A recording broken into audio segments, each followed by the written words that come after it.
Hi everyone, আশা করছি তোমরা সকলে খুব ভালো আছো।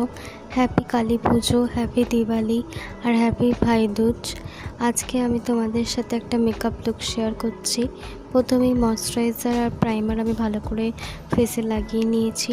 এরপর আমি আজকে প্যান স্টিকটা ভালো করে ফেসে লাগিয়ে বেন্ড করে নিচ্ছি। যতক্ষণ আমি ভালো করে বেন্ড করছি ততক্ষণ তোমরা অবশ্যই চ্যানেলটাকে সাবস্ক্রাইব করে দাও আর লাইক করে দাও।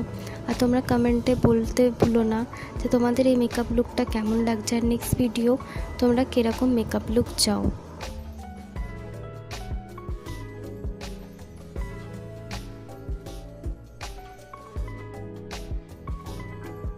এরপর আমি আই মেকআপটা করব। প্রথমে একটা আইশ্যাডো নিয়ে ভালো করে ব্লেন্ড করে নেব। আই মেকআপের প্রথমেই সব কালার একদম নিয়ে লাগিয়ে নেবেন, তাহলে একদম আই মেকআপ হবে না। প্রথমে ভালো করে